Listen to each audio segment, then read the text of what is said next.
தமிழ்ல super star அப்படின்னா அது விஜய் சார் மட்டும்தான். தற்போது அவர் அரசியல் கட்சி துவங்கி முழுநேர அரசியல்வாதியாக மாறிட்டாரு. அவருடைய நடிப்புல கடைசி படமாக ஜனநாயகன் வர பொங்கலையொட்டி ஜனவரி 9ஆம் தேதி ரிலீஸ் ஆகுது. இந்த நிலையில சிவகார்த்திகேயன், ஜெயம் ரவி, அதர்வா நடிப்புல சுதா கோங்காரா இயக்கத்துல பராசக்தி படமுமே 10ஆம் தேதி ரிலீஸ் ஆகுது. இது சினிமா வட்டாரத்துல பரபரப்பாக பேசப்பட்டு வருது. விஜய் சாருடன் சிவகார்த்திகேயன் வேண்டுமென்றே போட்டி போடுவதாக சமூக வலைதளங்கள்ல பலருமே விவாதம் பண்றாங்க. இந்த நிலையில விஜய் அவர்களுக்கு மட்டுமல்லாமல் விஜய் சாருடைய மகன் ஜேசன் சஞ்சய் அவர்களுக்குமே போட்டியாக மாறி இருக்காராம் சிவகார்த்திகேயன் அவர்கள். ஜேசன் சஞ்சய் இயக்கத்துல லைகா புரொடக்ஷன் தயாரிப்புல சந்தீப் நாயகனாக நடிக்கும் சிக்மா படத்துடைய ட்ரீசர் நேற்று மாலை 5 மணிக்கு ரிலீஸ் ஆச்சு. ஆனால் அதே நேரமான 5 மணிக்கு சிவகார்த்திகேயன் தன்னுடைய தயாரிப்புல உருவாக உள்ள படத்தின் கிளிம்ஸ் வீடியோவை ரிலீஸ் பண்ணாரு. இந்த படத்துடைய மற்ற விவரங்கள் நாளை வெளியாக உள்ளது அப்படின்னு சொல்லப்பட்டது. இந்த நிலையில பாத்தீங்கன்னா நம்ம ஜேசன் சஞ்சய் அவர்கள் இயக்கி முடிச்சிருக்க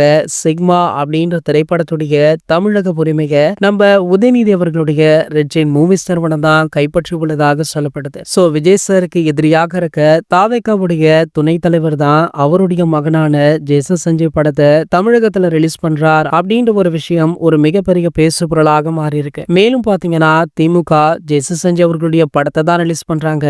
என்னமோ ஜேசன் சஞ்சய் அவர்களையே வளைச்சு போட்ட மாதிரி ஒரு சிலர் சமூக வலைதளங்கள்ல வாக்குவாதமும் பண்ணிட்டு இருக்காங்க. சோ இதற்கு மிக முக்கிய காரணமாக பார்க்கப்படுவது மிஸ்டர் உதயநிதி அவர்கள் தான் அப்படின்னு தாவேகா நிர்வாகிகளுமே தொடர்ந்து சமூக வலைதளங்கள்ல சொல்லிட்டு இருக்காங்க. இது போன்ற செய்திகளை பற்றி நீங்க உடனே தெரிஞ்சுக்க நம்மளுடைய சேனலை மறக்காம சப்ஸ்கிரைப் பண்ணிக்கோங்க.